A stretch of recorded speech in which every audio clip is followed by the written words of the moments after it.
everyone. Welcome back to another episode of Chick to Chick. I'm Flora Pastorero. And I am Carrie Perry. We today are talking about something that is a real controversial issue here in Pennsylvania, the issue of marijuana. So let's go back to the beginning here. First of all, medical marijuana. It became legal here in Pennsylvania in 2016. Yeah. The dispensaries started to open, and then medical marijuana was available to patients over the past year. And within that past year, the governor just came out with some figures saying that it helped 83,000 Pennsylvanians who are suffering from various diseases, that they have been able to make use of medical marijuana. So now we're on to the next phase of this. Now the conversation has changed to legalizing recreational marijuana. Is this something that should be happening in the state? Well, according to surveys, more than 50% of Pennsylvanians are in favor of this. The lieutenant governor is now on a statewide listening tour. He plans to hit all 67 counties. He wants to hear. And so far, the feedback is coming back 4-1 in favor of legalizing recreational marijuana. Yeah. And we were talking earlier, in background in my family, my brother, he had really badly injured his foot, and he had used pot, used marijuana.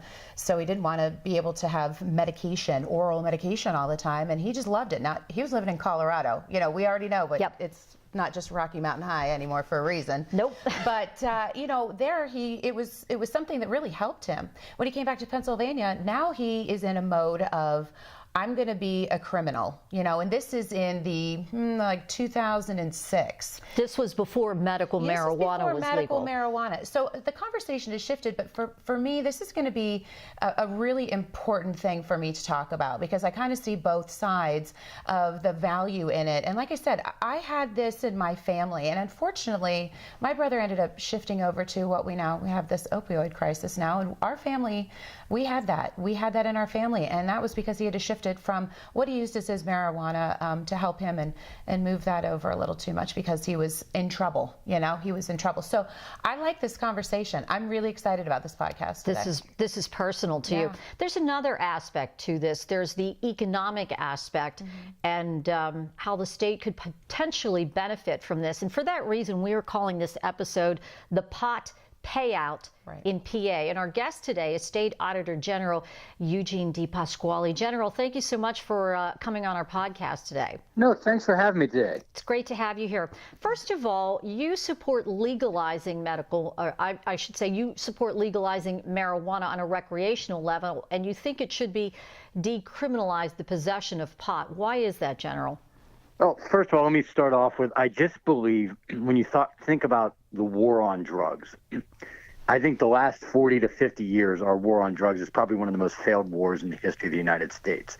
So I come at this from an approach of, I think it's just a better way to handle the issue. I know there is one of the things I hate about our politics today, it's either 100% positive or 100% negative. And I do think that there are some drawbacks, but the benefits dramatically outweigh. So let's go through this.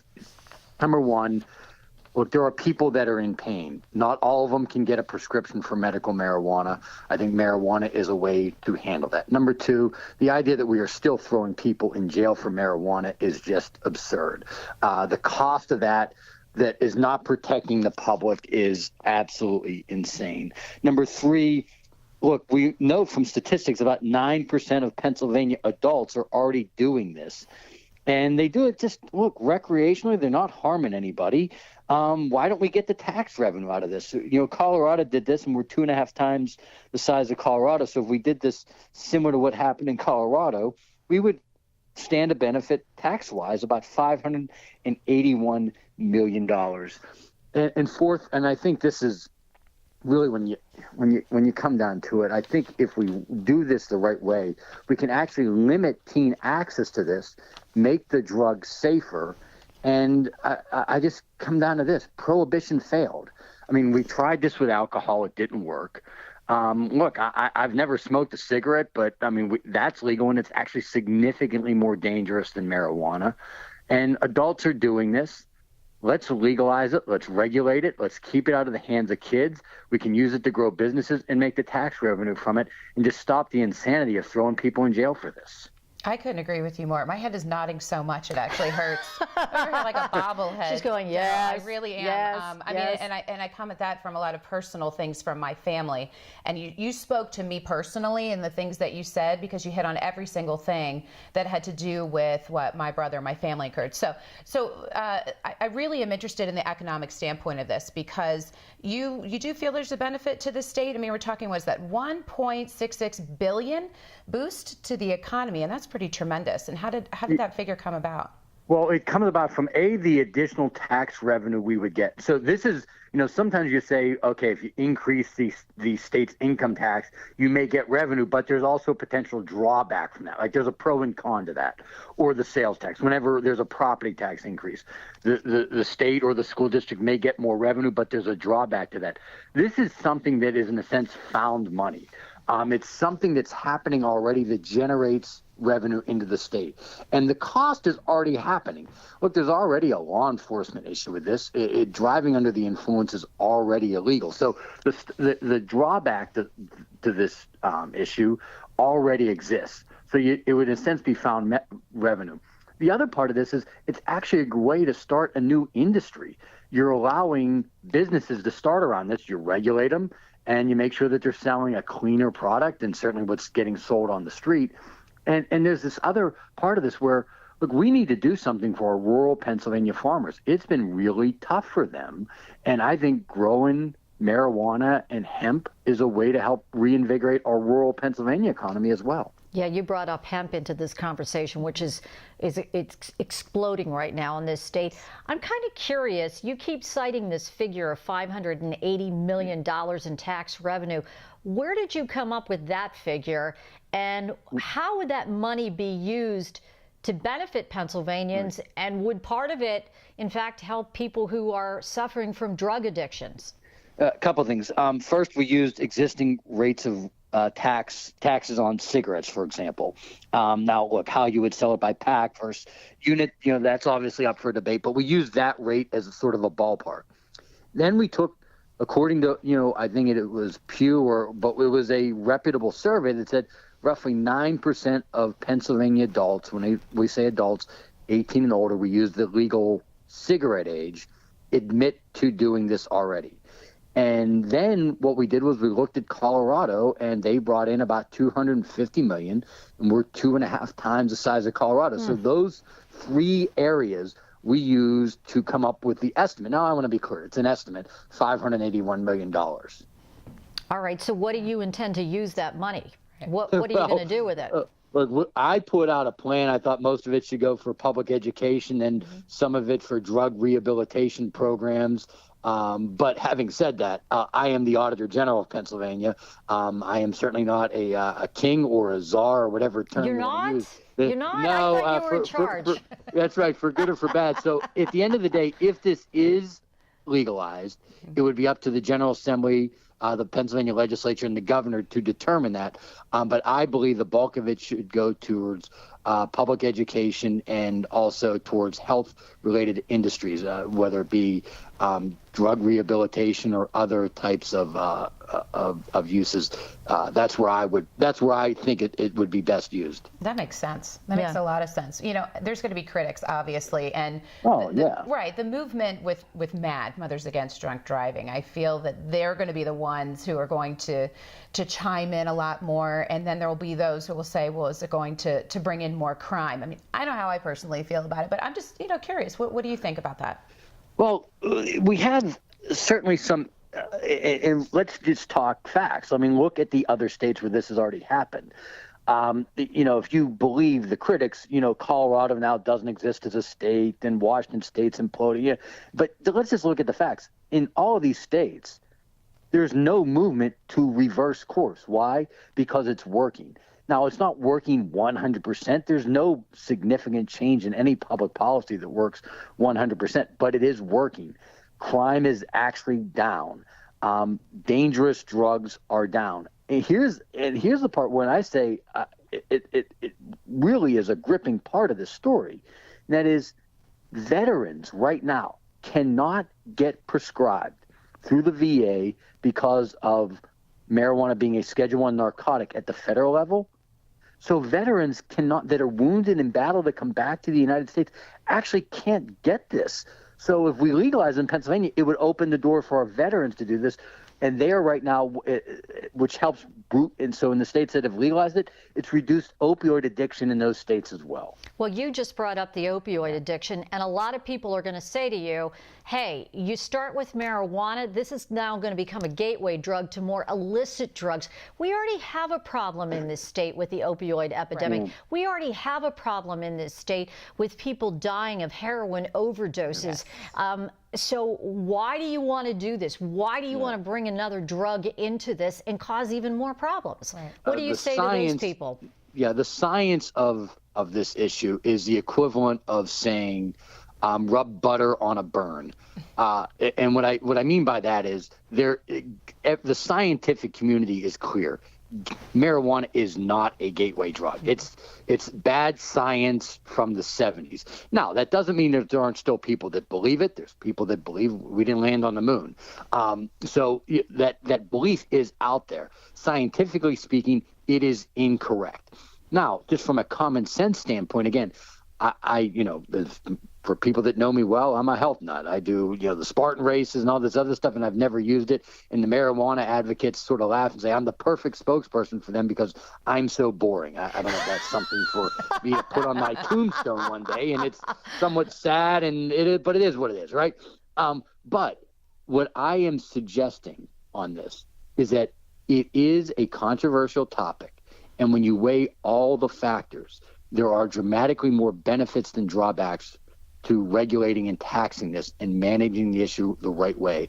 If we are going to be under the illusion that people aren't smoking marijuana, and then if you legalize it, people then are, there's nothing I can do to people that are deluding themselves, but I come back to prohibition failed. Mm-hmm. It just doesn't work. I think there are certain things there's certain things that are so dangerous you shouldn't legalize it, like crack cocaine or cocaine, but marijuana is not nearly in that same category. Similar, it's not nearly like heroin, and in fact, I believe it is less dangerous than cigarettes.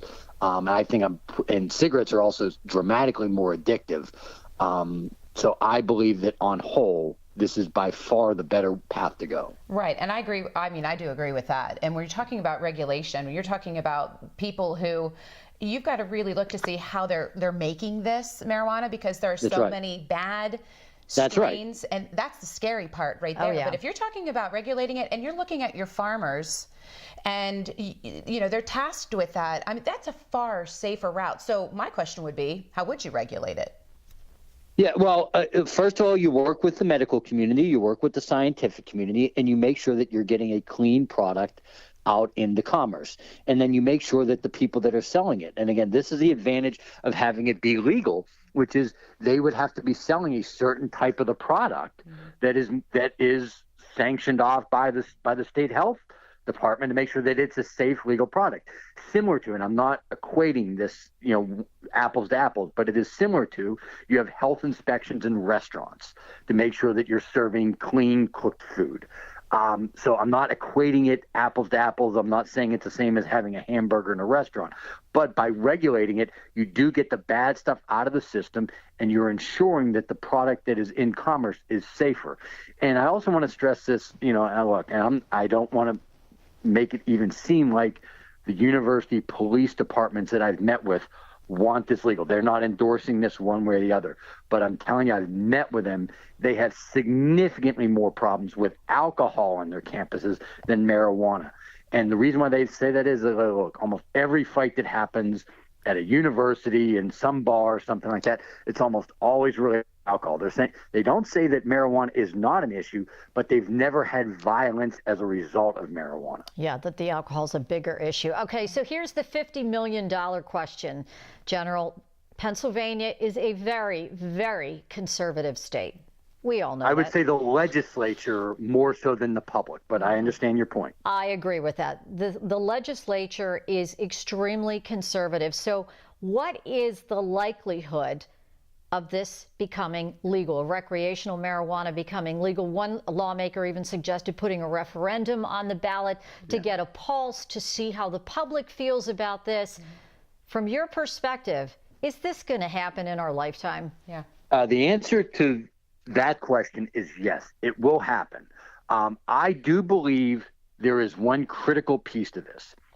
If the federal government removes marijuana as a Schedule I narcotic, and what that means is right now the federal government literally says that marijuana is as dangerous as heroin. Nobody in their right mind believes that. President Trump has even said he thinks that needs to be looked at. And I certainly believe that if a president or if a Democrat wins the White House the next time around, that will get changed. And it may get changed even with Donald Trump in the White House. Jeff Sessions was really the barrier to that as the Attorney General. So I think something could change on that.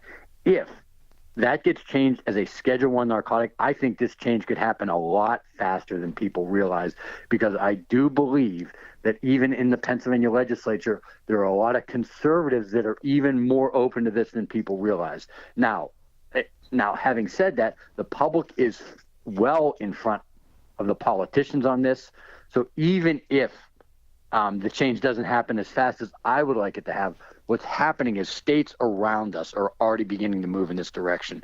You're going to have pretty much all of New England going in this direction very soon. New York is heading in this direction. New Jersey is heading in this direction.